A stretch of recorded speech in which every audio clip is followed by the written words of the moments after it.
Hey everyone, welcome to the Defend Your Ground podcast. This is Ben, the Executive Director of Blue Ribbon Coalition. I'm here with Simone Griffin, and today we have invited a special guest to be on the podcast, and we have with us former Secretary of the Interior, David Bernhardt. He has worked for years in the Department of the Interior. He worked during almost the full time of the Bush administration. He was a deputy secretary during President Trump's administration. And he was also the Secretary of the Interior for a part of the Trump administration. And so we know he has been involved in many of the actions that Blue Ribbon Coalition and our members care about. He's been the decision maker on a lot of these actions.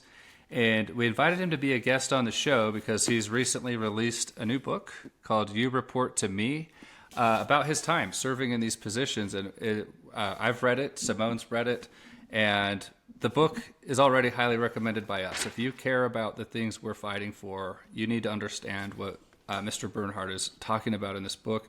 So we thought the best way to do that was to invite him to get the conversation started, let you know what this is about. And we would like to introduce Secretary Bernhardt. Why don't you just give everybody the elevator pitch of what is this book, what's it about, and why should they read it? Well, thank you very much for inviting me to be on today. I really, really appreciate it. The book, which is entitled You Report to Me, begins with a vignette about my experience in working with President Donald Trump and being told that I was going to lead the Department of the Interior. And after I was told that, I asked him, who do I report to? And he said, you report to me. And I was like, well, I know that's what the Constitution says, but like, who do I really report to? And he was like, no, you report to me. And that was a surprise to me because I had served for 8 years in the George W. Bush administration.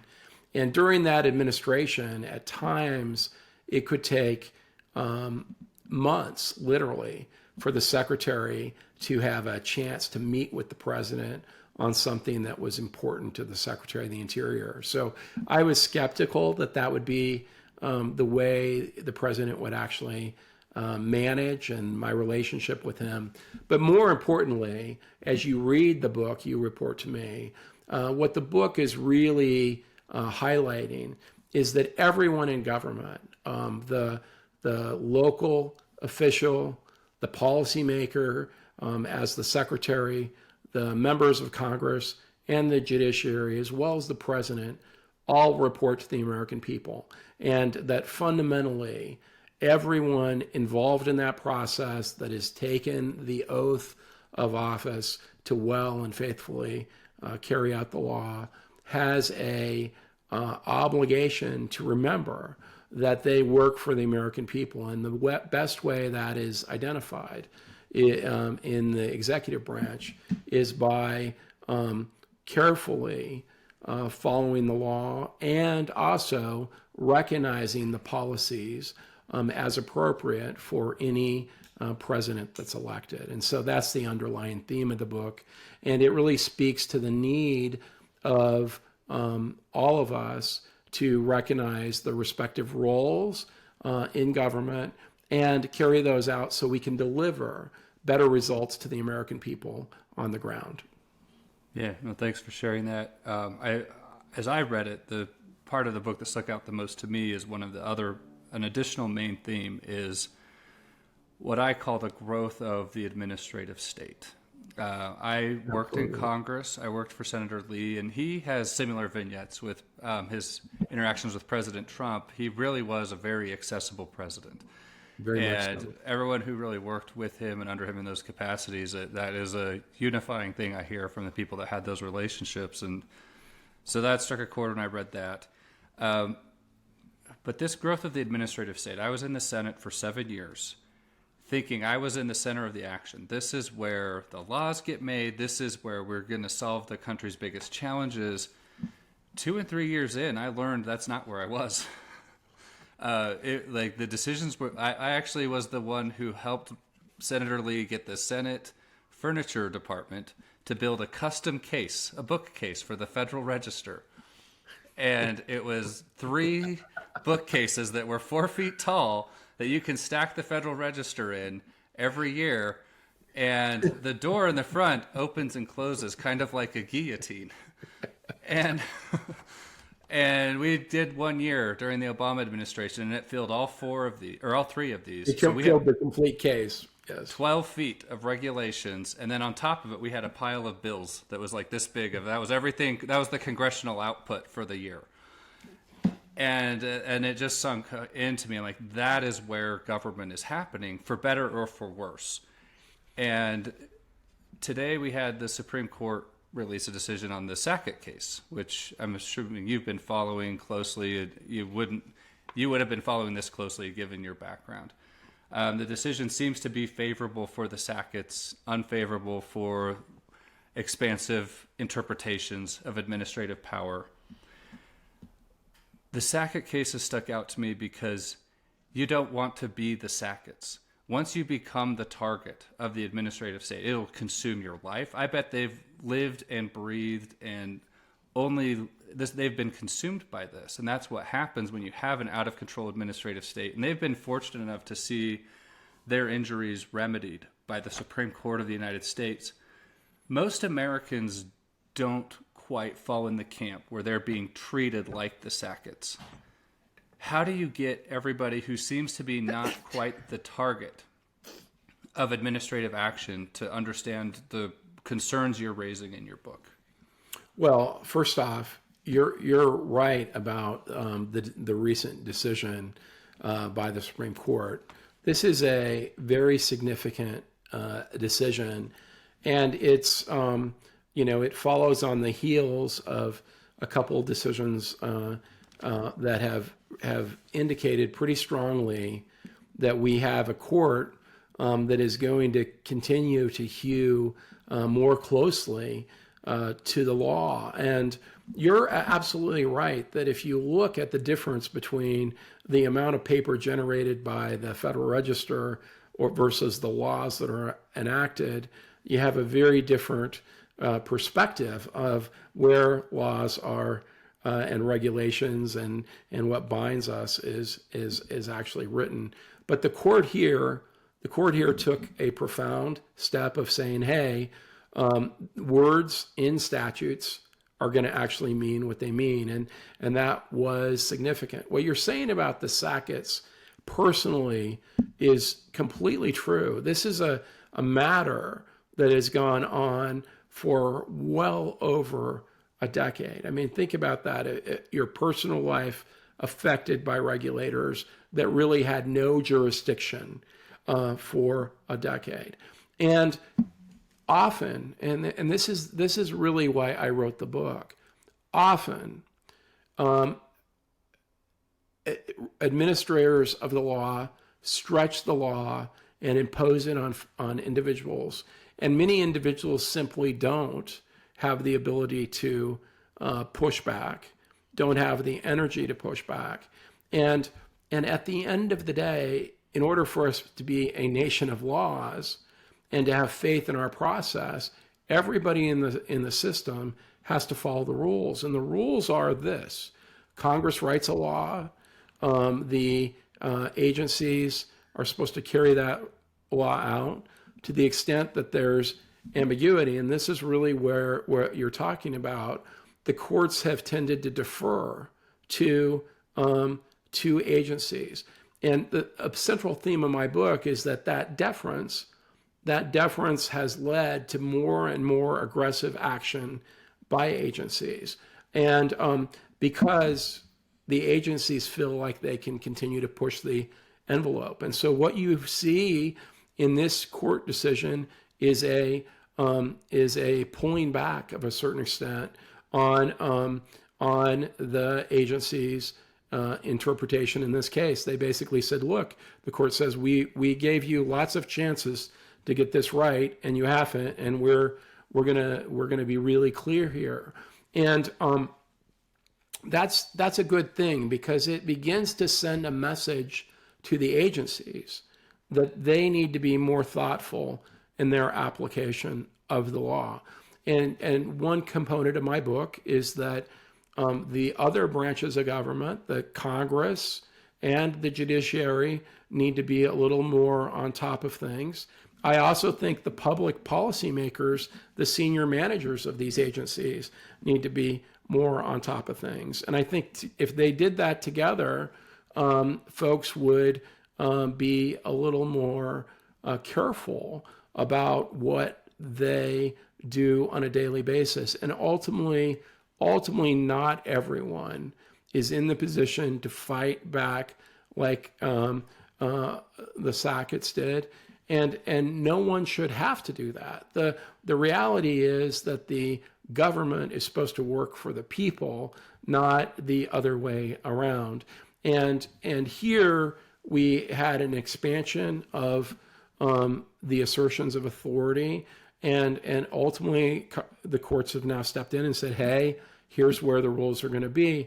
And I'm very hopeful from this decision. I mean, the more often that the courts begin to stand up this way, the more likely it is that the executive branch will become a little more careful in stretching law in a way that treats it like a rubber band. And so I'm optimistic about this case. I've been optimistic about a few of the other decisions of the court. There's also cases coming up in this next term that will look at questions of other regulatory overreaches. And so that's very exciting. But at the end of the day, what it really is about is ensuring that the American people have a fair shot at having a government that is accountable to them. You know, the people, your members elect the legislative branch, they elect the president, they do not elect the bureaucracy.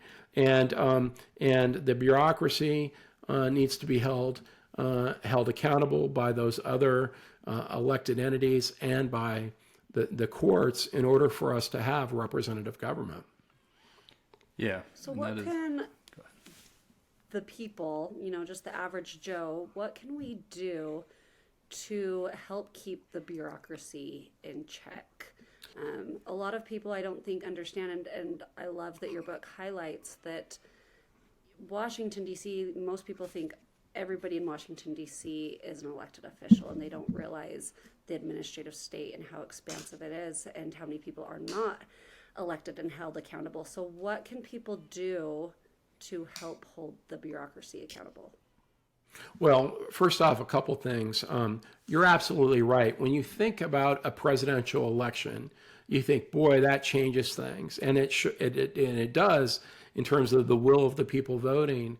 But when that happens, about 3,500 people change jobs in the executive branch, and about 2.2 million civil servants remain in place. So it is, in one hand, a small change in numbers, but it embodies the policy direction the president is given by the people. But here's what people can do.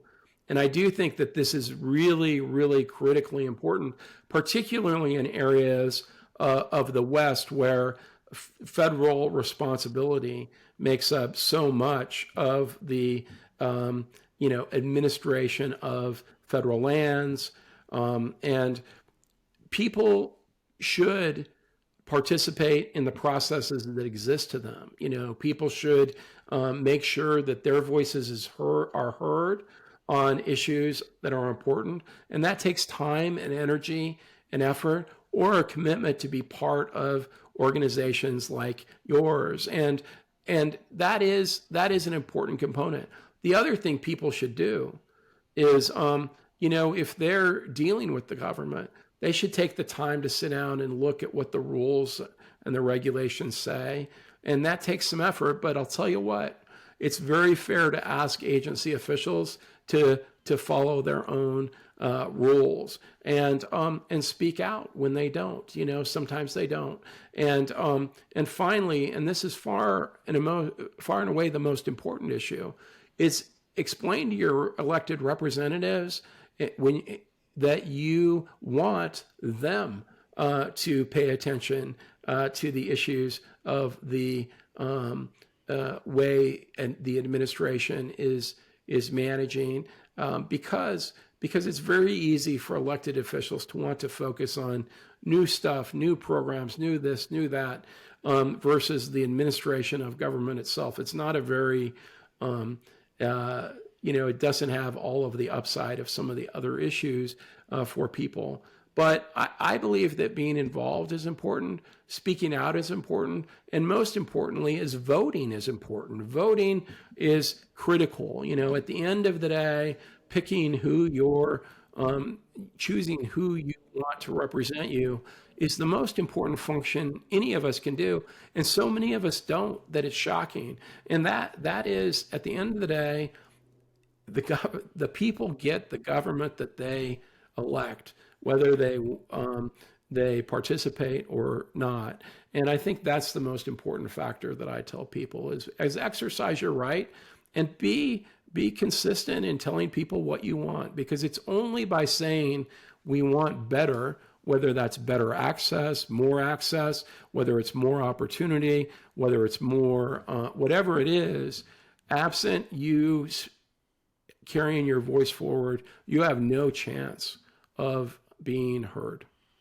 Yeah, I want to add to that. We've actually, a lot of times people think, well, will it really make a difference if I do that? And I don't know if you've been paying attention to our water situation out west. Yeah. And we all watched as our reservoirs like Lake Mead and Lake Powell. I mean, you were over the Bureau of Reclamation as the Secretary of Interior. Right. So you've got to, things didn't get quite as dire when you were there, but right. One of our fastest growing movements is this, we call it Fill Lake Powell. I call it Utah's second biggest church is the people that go to Lake Powell and recreate. Actually, I grew up going to Lake Powell I would have been at Lake Powell from Friday, this over Memorial Day. I can assure you my parents would have had me at Lake Powell growing up. You're missing out on a historic year. Our Fill Lake Powell project worked. We ended up it really worked, right? No, but what it really did do is we did get thousands of people commenting on the Bureau of Reclamation's drought contingency plan. Right. I looked at the previous time they went through NEPA on that process, and they had one comment from the public. The rest was from like water conservancy districts. I bet that's absolutely true. I bet that's true. And now they have thousands coming in from the recreation users of Lake Powell. When you were the Secretary of Interior, would something like that have caught your attention? Like how would that have changed your approach to an issue that you thought was getting managed kind of through the back channels of the agency, and now there's this big public discussion going on? Well, I can tell you, I get asked that. I've gotten asked that. I've been asked that question a lot.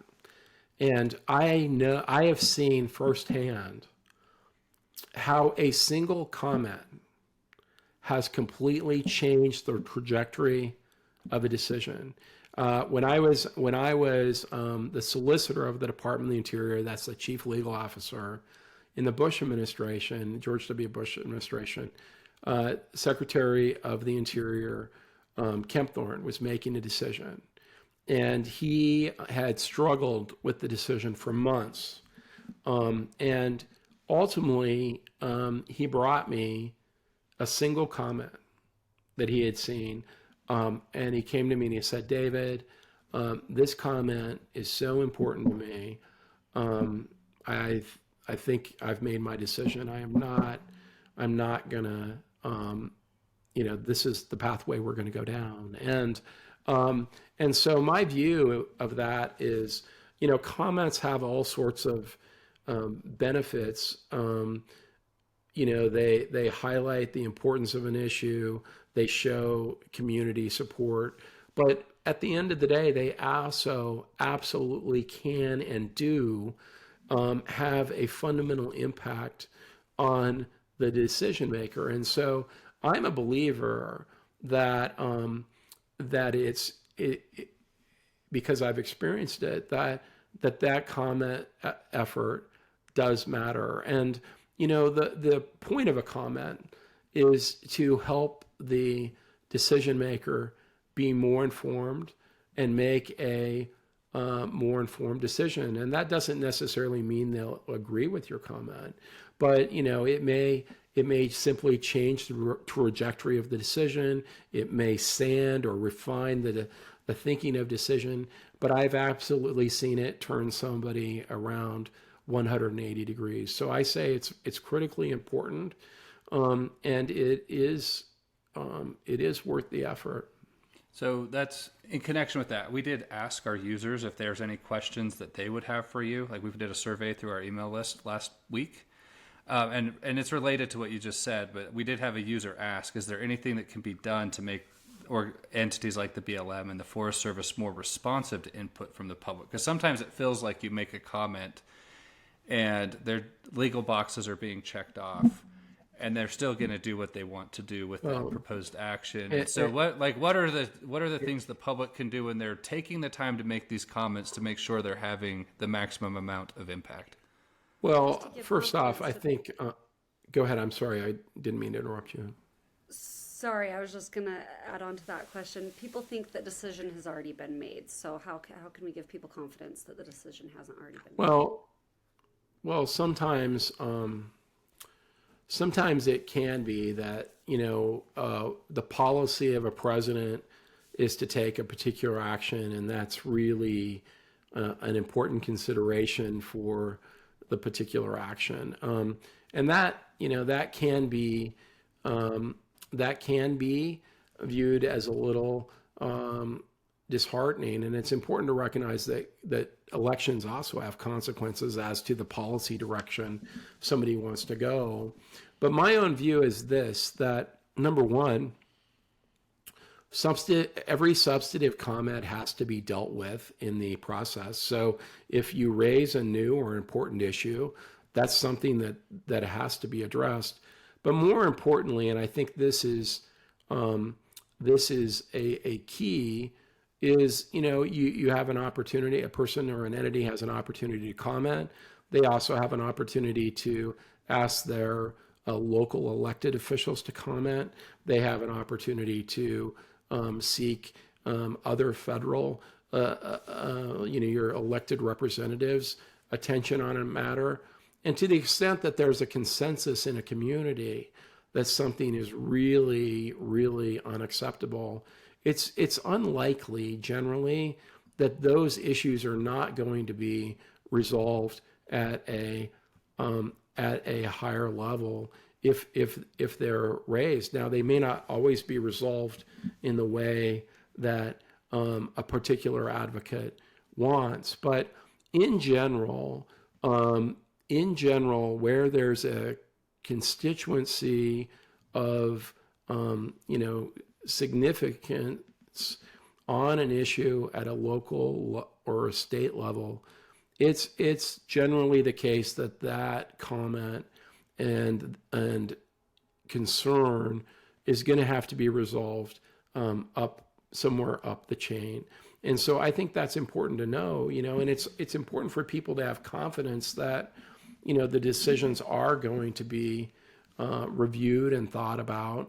They may not always work out to your benefit, but that's also why we have a system of elections.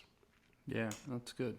I'm glad you bring up this, bringing in the other branches of government, the separation of power, like getting everybody engaged. That's something we're trying to do. You've probably heard about this new rule that's been proposed by the Bureau of Land Management. They've looked into FLPMA and discovered that hidden there all along was this authority to go create a conservation lease program. And we have big problems with this at Blue Ribbon Coalition. We've been raising alarm bells around it to our users. We've seen through our tools over 1,000 comments have been submitted on this regulation so far. We have been copying our members of Congress on those, something we commonly do with these advocacy tools. And since then, we've seen the Senate has introduced a bill, basically a paragraph saying that the Secretary should withdraw this rule. The House of Representatives has introduced. So we are bringing in the members of Congress. We have a group letter that we're getting entities to sign, like other organizations like ours. We have a lot of county commissioners that are very interested in our take on this bill. And so I feel like we're doing the things you just recommended on that BLM rule. And I'm just kind of curious, like, what else could Blue Ribbon Coalition do? And a rule like that comes out that we aren't really thrilled about, to make sure that all our boxes are checked, that we've done everything we can to make sure that the administration thinks long and hard before saying this was a nice effort, but maybe we should rethink this. I think if they like the idea they're proposing, they should introduce it as a bill in Congress. This is one of those ideas that's just too far off the beaten path of what FLPMA allows for. If the American people need this conservation lease program, Congress should vet it and introduce it. They're the better branch of government to create a program like that. But what else can we do?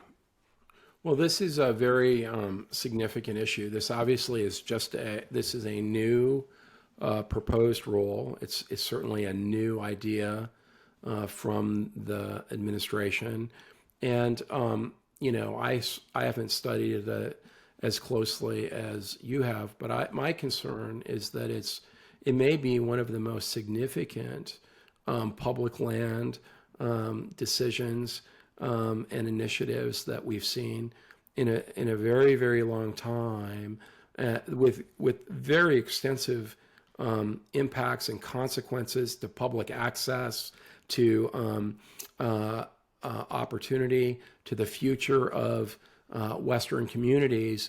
And I am thrilled to hear that you have taken efforts to begin to think about it and comment on it. And my view of this particular proposal is that every community in the Western United States that is dependent on activities that take place on federal lands, whether those activities are purely recreational or traditional uses of public lands, every single community has a really big stake in how this particular rulemaking is ultimately resolved and finalized. And to the extent that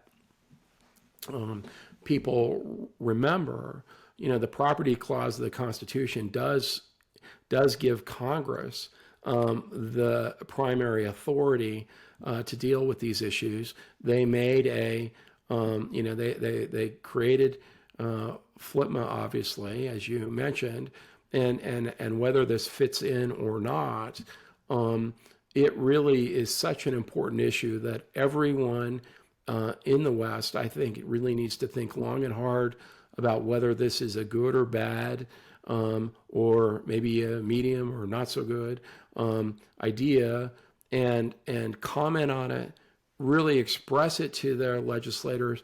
But I think the people that have the greatest stake in it beyond individuals is really local community leaders, because where I grew up in Western Colorado, the decisions that were made by a federal land manager could fundamentally affect the hopes and dreams of that local community. The decision to not allow an activity could mean that community missed an opportunity for jobs that would be there for the next 30, 40, 50 years. It obviously could work the converse as well. And here, making a decision to begin a practice like this, to have it defined the way it is, these are very big and consequential decisions to the future of communities. And I think that the people that are elected in those communities really have an obligation to think through what might this mean for their future, the future of the entire community, and think long and hard about what they ought to be saying about it obviously to the Bureau of Land Management and to the Department of the Interior, but also to their governor and federal officials, because it is a very, very significant initiative wherever you ultimately come down on it in terms of good, bad, or indifferent. Yeah, and I would add to that, because one problem we always had in Congress was, how do I get a senator from South Carolina or from Oklahoma or from somewhere else to care about this? And I think what we've seen, at least since the COVID-19 pandemic, and still ongoing today is that our supply chains actually are fragile. Our globalized markets are not as robust as we might have thought they were. And if you think that a BLM rule it has the potential to devastate the cattle ranching industry in the Western United States, if you don't think that's going to have a ripple effect through other parts of the economy into agricultural production centers elsewhere, you should think twice about it. And I kind of felt like during COVID, I thought we're finally in a moment where everybody's the Sackets now. It wasn't the Congress that engineered the COVID response. It was the administrative state that did it all. And when you fully mobilized the administrative state, it was capable of shutting down a $30 trillion economy overnight. And there were businesses that all of a sudden couldn't open their door the next morning under threat of enforcement from what would have been an agent of the administrative state, not of the legislative branch. Do you feel like the American people are waking up to the potential risks of this? I mean, we've definitely built this administrative state because we see benefits from it. No, well, first off, I think, the reason I wrote the book and highlighted these issues is because I believe that the most important thing we can have in our society is that people are confident that when they go and vote in an election, that has meaning and has consequence. And if it doesn't, my great fear is that they simply will not have confidence in the government in any way, shape, or form. And that leads to great division and great conflict. That's my personal view. And I don't want that to ever happen in our country.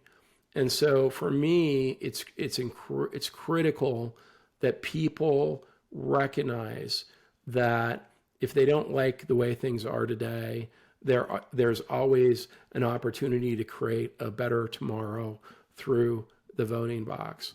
COVID demonstrated to millions and millions of Americans just how erroneous our bureaucracies and, in some instances, our elected officials could absolutely be. And they should have the right to get rid of them when they are headed in the wrong direction. There's very few people that could credibly say what happened with our school system during the COVID experience was good for anyone. If today, I mean, if you go back and look, whether it's looking at test scores, looking at impacts to families, looking at what the real risk of COVID was to youth, I mean, that was a horrible decision, a series of horrible decisions made by people, some of whom were elected, some of whom were appointed at all levels of government. And the reality is that governing takes work. And this is where things get complicated. And when I say work, it takes a willingness to learn the facts yourself. It takes a willingness to understand what the law is that you're tasked with carrying it out, a willingness to learn the processes that go into it. When COVID hit with the Department of the Interior, I was the secretary. And one of the first things I was really pressured to do was close all of the national parks, like permanently, okay, until COVID went away. And the Park Service had a series of public health officers. They've been within the Park Service for 98 years, and they're incredible. And I had two of them come up, and they worked with me the entire time COVID was an issue at Interior. And when I first brought them in, I sat them down and I said as follows: look, I need to learn every single thing I can about COVID. I don't know anything about it. I need to learn everything I can from you, and I need you to educate me. But I will make every decision as to what we're going to do in Interior. I will make the decisions. I will be held accountable for the decisions. I will take the heat for the decisions, but I'm going to make the decisions. And why did I do that? Because I wanted to make sure that if we were going to begin to close services down, that when we did so, we also had a metric or a tool for how we would open them back up. And ultimately, when I began to do the research, there were a couple things that I wanted to know. For example, I wanted to know what was the communicability outside? What was transmission like outside? And why did I care about that? A lot of interior managed land is obviously outdoors. And I wanted to know, frankly, what we could do with our national parks and public lands in a way that would be responsible. And I had proposals like the following. I had a very large park in California suggest to me that their plan for COVID, they had over 900 people living at the park as employees. Their plan for COVID would be that they would get 900 video cameras and they would go out every day and take videos of the park. They would close the park and they would show videos of the park on web so people could experience the park virtually. I couldn't believe it. What we did. They have their film permits. Oh, that's even better. Only you guys would have made that joke, but that is very funny. What we basically did is said, no, let's develop a tool that allows us to recognize, okay, if you drive to wherever in Utah or you drive to the Grand Canyon, I don't believe anybody ever drove to the Grand Canyon, got to the Grand Canyon, got out in the parking lot, and the first thing they said is, we can't wait to get into the movie theater. I bet nobody ever said that. But I bet they said, we can't wait to get through the rim. And so we looked at how we could manage these places. And I took a lot of criticism for, we did shut things down, I think, through the 15 days for the spread, but then we put them back up. And I took a lot of criticism. But you know what? During COVID, over 200 million people still went to the national parks in 2020. That was down from 300 million the year before. But, if I had taken the Park Service's advice, we would have basically provided a lot of videos. And that made no sense from a scientific perspective. It made no sense from a public service perspective. It made no sense for America. But you had to be a person that was willing to say to people, look, I've studied the facts myself. I'm going to be held accountable. I'm going to be criticized, but I'm not doing what is an impulse decision. And I believe a lot of people during that period of time made impulse decisions. But you're right. More than anything else, we should have realized from COVID the need to have domestic manufacturing, the need to have access to minerals and energy from America, have products from America, and recognize just how fragile the world's supply of these things can be in a crisis and be ready to react.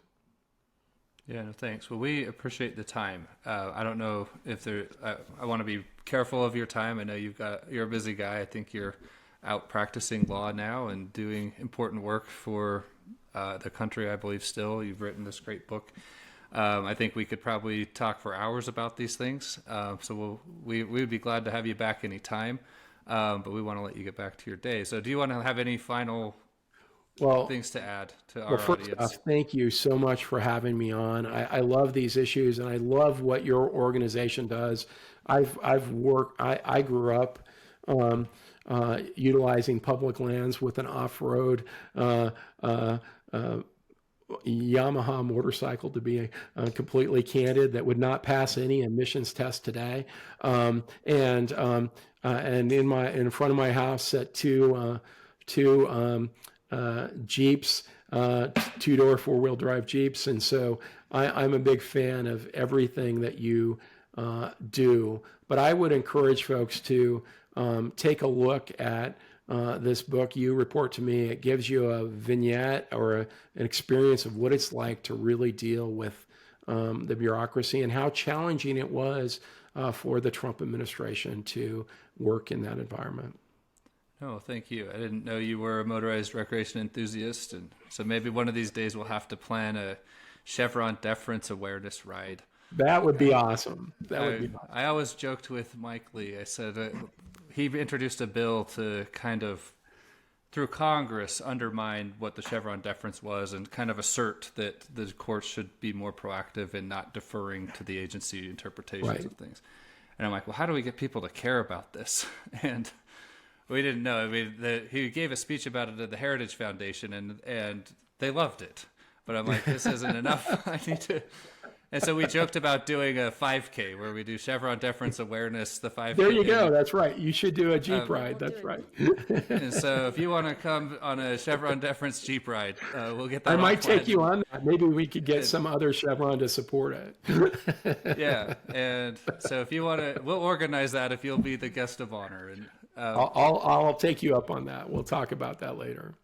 all right, well, good meeting you, and thank you for the book. We've both enjoyed it, and we'll make sure as many BRC members as we can get to read it, we'll read it, because we need them with us in these fights. I believe in what you're doing. The American people, we have a great government, and how it's designed has the potential to be even greater. The administrative state has kind of grown beyond its bounds, and there's probably a half dozen ways we need to check it back into what it needs to be, and you've identified all of those in the book. And so if everybody understood what you were writing about, my job would be a whole lot easier in getting people to advocate for a better version of what we've got. So thank you for what you've done, and we'll hopefully be in touch soon in future discussions.